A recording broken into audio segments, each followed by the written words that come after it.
কাজের প্রতি শক্ত থাকতে হবে। একটা হাদিস মনে রাখতে হবে, 2588 নম্বর হাদিস, আপনাকে মারা হোক, আপনাকে গালি দেওয়া হোক, আপনার উপর অত্যাচার করা হোক, আপনার বদনাম ছড়ানো হোক, যাই হোক না কেন, আপনি একটি হাদিস মনে করবেন, 2588 নম্বর হাদিস, সহিহ মুসলিম, মান তাওয়াদা লিল্লাহ রাফাআহু। দাওয়াতি কাজ করতে গিয়ে আল্লাহর জন্য যে ব্যক্তি লাঞ্ছিত হয়, আল্লাহর জন্য যে ব্যক্তি অপমানিত হয়, আল্লাহ রাব্বুল আলামিন তার সম্মানকে বৃদ্ধি করে দেন। মনে থাকবে না কথা? দাওয়াত দিতে যাচ্ছে ডাক্তার ইদ্রিস সাহেব উপস্থিত। আহলে হাদিস আন্দোলন যারা বুঝেন তাদের মধ্যে আলহামদুলিল্লাহ তিনি একজন। তাকে কতই না কি বলা হয় যে না একটাও আপনার মাথায় ধরবে না, কানেও ধরবে না। শর্তই করা আছে, যারা দাওয়াতি কাজে মাঠে থাকবে তাদের 6টি শর্তের একটি শর্ত রয়েছে, আন্নাকুল বিল হক আইনামা কুন্না লা নাখাফু ফিল্লাহি লাওমাতা লাইম। সহিহ বুখারী খুলুন 18 নম্বর হাদিস, রাসূল সাল্লাল্লাহু আলাইহি ওয়াসাল্লাম আন্নাকুল বিল হক শর্ত করেছিলেন সাহাবায়ে কেরাম। এই 12 জন যুবক রাসূলের কাছে শপথ করেছিলেন, আন্নাকুল বিল হক, আমরা হক কথা বলবো, আইনামা কুন্না, যেখানেই থাকি না কেন, লা নাখাফু বিল্লাহি লাওমাতা লাইম, আমি নিন্দুকের নিন্দাকে পরোয়া করব না। শিরিক এবং বেদাতের বিরুদ্ধে, তাওহীদ এবং সুন্নাহর পক্ষে দুর্বার গতিতে আন্দোলন চলবে, দাওয়াত চলবে।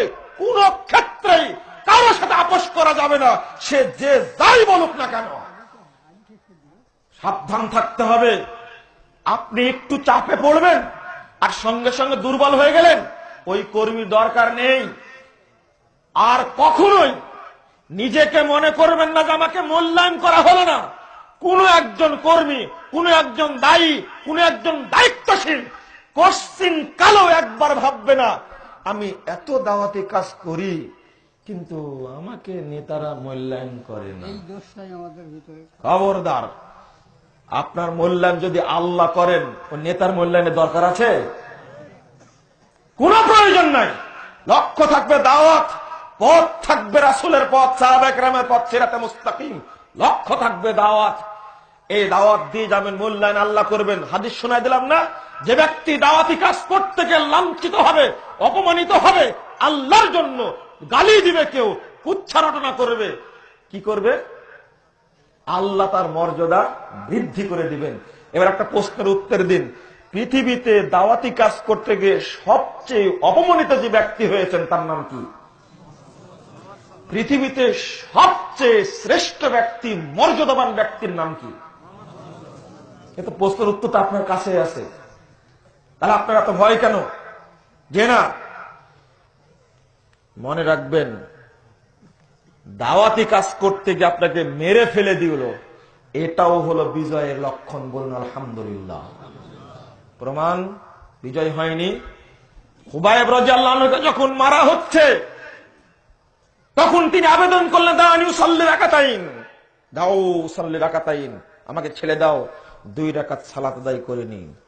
তিনি বলেছেন, লাজিত্তু ইযা লাম তাহসিবু মা বি মা সাজাউন, বলছেন যদি তোমরা ধারণা না করতে যে খুবাইব কাপুরুষ, ভয় করছে, এই জন্য মরার জন্য, মরতে ভয় পাওয়ার করে সেজদা দীর্ঘ করছে, এই জন্য আমি দীর্ঘ করলাম না, কারণ আমি তাড়াতাড়ি সেজদা করে নিয়েছি, তোমরা যেন মনে না করো যে সেজদা দীর্ঘ করার অর্থই হচ্ছে খুবাইব মরতে ভয় পায়। কিন্তু না, আমি জীবনের সর্বশেষ 2টা সেজদা আল্লাহকে করলাম এই উদ্দেশ্যে, আর কোনোদিন আমার সেজদা চলবে না। মরার পরে সেজদা করা যাবে আল্লাহকে? আর সেজদা না, শেষ সেজদা। তখন বল তুমি ধর্ম ছাড়ো। তিনি বলছিলেন, লাস্তু বালিহিনা উক্তালু মুসলিমান আলা ইয়াজাম মিন কানা ফিল্লাহি মাসরাই ওয়া যালিকা ফিদাতিল্লাহ ইয়াশা ইউবারিক ফি আওসাল ফি শিলবিল মুমাসসাই। তিনি বলছেন, শুনে রাখো হে কাফের মুশরিক সম্প্রদায়, যখন একজন মুসলিম হিসাবে আমাকে হত্যা করা হয় তখন আমি কোনো কিছুকেই পরোয়া করি না, কারণ আমার উপরে যাই অত্যাচার করা হবে সবকিছু আল্লাহর জন্যই হবে। আমি জানি আমার সাথী ভাইদেরকে যেভাবে তোমরা চোখ তুলে নিয়েছো, কান কেটে নিয়েছো, হাত কেটে নিয়েছো, গলা কেটে নিয়েছো, হত্যা করেছো, আমাকেও তোমরা টুকরো টুকরা করে হত্যা করবে। মনে রেখো, ইউবারিক ফি আওসালি ফি কুল্লি শিলবিন মুওয়াসসাই, কাল কিয়ামতের মাঠে আমার আল্লাহ প্রত্যেকটি টুকরার বিনিময়ে আমাকে রহমত দান করবেন প্রত্যেকটা ক্ষেত্রে। দেখছেন কথাটা কথা সত্য, যে না একজন দায়ী হিসাবে কোশ্চিন কালে আপোষ করা যাবে না। মউতের ফয়সালা কার হাতে? আল্লাহর হাতে। আপনি একটা জানেন না, ইন্না সলাতি ওয়া নুসুকি ওয়া মাহইয়ায়া ওয়া মামাতি লিল্লাহি রাব্বিল আলামিন। মনে নেই আপনার? আমার সালাত, আমার কুরবানি, আমার বেঁচে থাকা, আমার মরে যাওয়া, যাবতীয় সবকিছুই কার জন্য? জগৎ সময়ের প্রতিপালক আল্লাহর জন্য। এটা আমার কাছে পরিষ্কার। যখন বিপদ পড়বো আমি, তখন বলবো একটা কথা, ইব্রাহিম আলাইহিস সালামের মতো, রাসূলের মতো একটি কথা বলবো। বলুন তো সেই কথাটা কি? হাসবুনাল্লাহ ওয়া নি'মাল ওয়াকিল। বিপদ থেকে আল্লাহ মুক্ত করতে পারেন না, করতে পারেননি, মুক্ত করেননি, করেছেন। এটা বাস্তবতা, যুগে যুগে এমনটাই হয়ে গেছে। হ্যাঁ, যদি মুজাফফরকে মেরেই ফেলে দেয়, তাতে কি দুঃখিত হওয়ার প্রয়োজন আছে? না, আমি মনে করি না প্রয়োজন আছে। কারণ 5 পয়সা দাম নাই, 5 পয়সা দাম নাই মুজাফফরের, 5 পয়সা দাম নাই। ইতিপূর্বে যারা গেছেন তাদের কি মূল্য দিতে পারবো আমরা? এই উপমহাদেশেই ব্রিটিশ বিরোধী আন্দোলনের সিপা সালার সাইদ আহমদ এবং শাহ ইসমাইল শহীদ, তাদেরকে মেরে ফেলা হয়নি? তাদের একটা পশমের সমান মূল্য আমাদের আছে? নেই।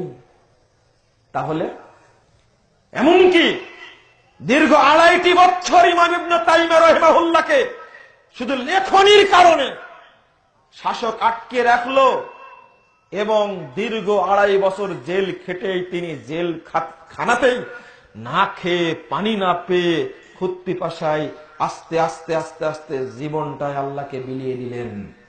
বের হতে পারেননি। তাতে দাওয়াতের ক্ষতি হয়েছে? না।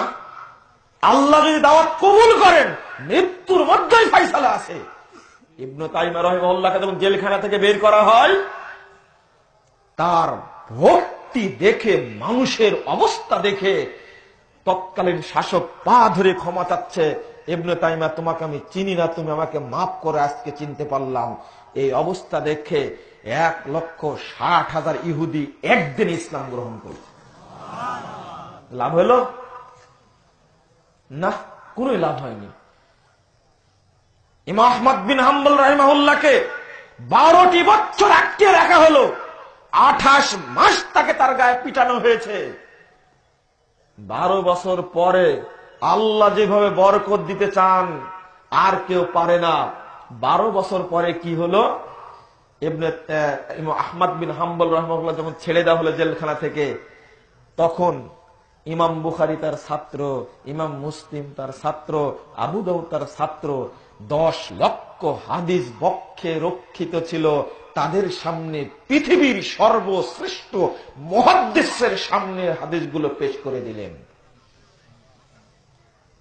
বরকত আল্লাহ নাজিল করেননি? দাওয়াতি কাজ হবে আপোষহীন, সর্বত্র চলবে দাওয়াতি কার্যক্রম, শিরিক এবং বেদাতের বিরুদ্ধে।